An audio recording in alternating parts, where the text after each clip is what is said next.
And these hustings were in addition to the multiple online hustings and the media interviews. This concluded last Wednesday with a fantastic event at the Wembley Arena, attended by 6,000 party members. I'd like to pay tribute to Darren Mott and the dedicated team at CCHQ for running the membership ballot.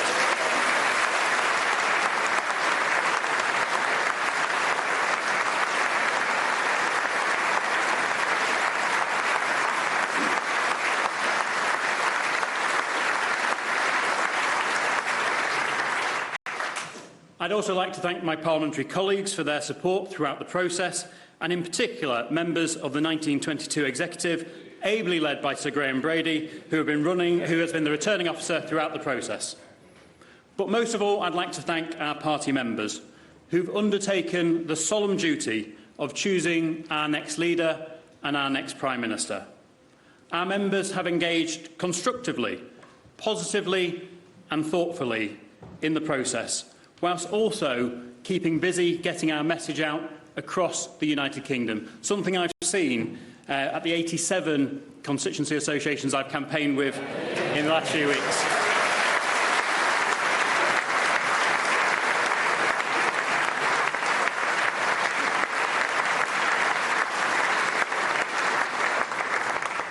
Finally, I'd like to take this opportunity to say a huge thank you to our outgoing leader and Prime Minister, Boris Johnson.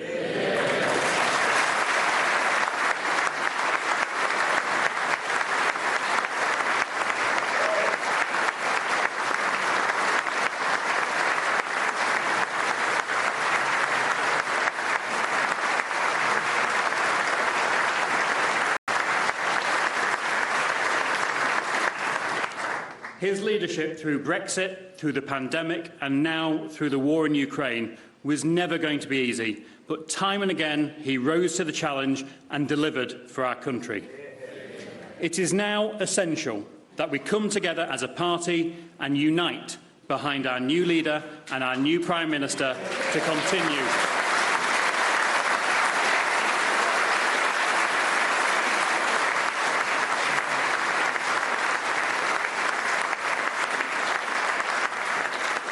Our new Prime Minister will build on the outgoing Prime Minister's legacy and continue to deliver prosperity, opportunity and security for everyone. So with no further ado, will you please warmly welcome our two fantastic candidates, Rishi Sunak and Liz Truss.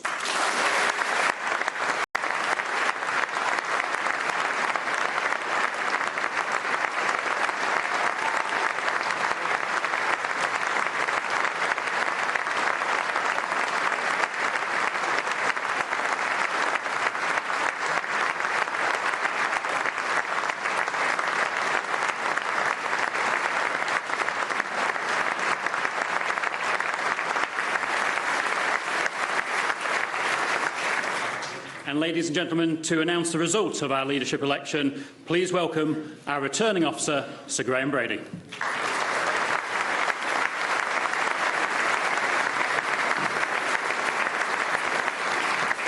Thank you, Andrew. Good afternoon, everybody. On the 7th of July, the Prime Minister announced his resignation as leader of our party. The 1922 committee then organised 5 ballots over an 8-day period, concluding the part of the leadership election for which we have responsibility, and putting forward the candidates to the National Convention and CCHQ for the programme of hustings all over the United Kingdom and the ballot of the membership that is now concluded. I work closely with the board of the party, CCHQ and Civica Electoral Services to ensure that all qualifying members had the opportunity to vote and to ensure that our ballot was secure as well as free and fair. I'd like to thank the 1922 Executive, and in particular my fellow officers, Naz Ghani, Will Wragg, Sir Geoffrey Clifton-Brown, Bob Blackman and Gary Sambrook, and our staff for all of their help and support, especially during the administration of the parliamentary rounds of voting.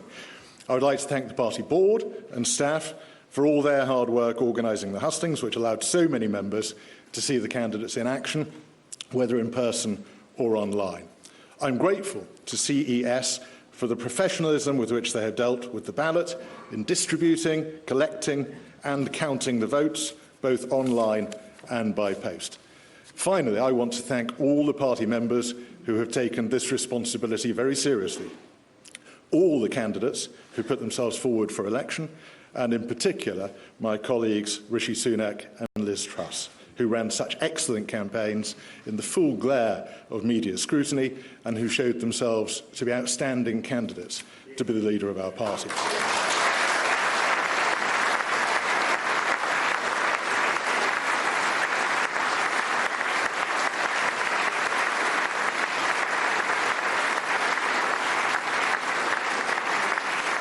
Declare that the total number of eligible voters was 172,437.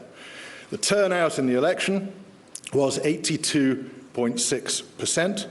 The total number of votes rejected was 654. The total number of valid votes given to each candidate was as follows: Rishi Sunak, 60,399. Liz Truss, 81,326. Therefore, I give notice that Liz Truss is elected as the leader of the Conservative and Unionist Party. We'll come up on stage.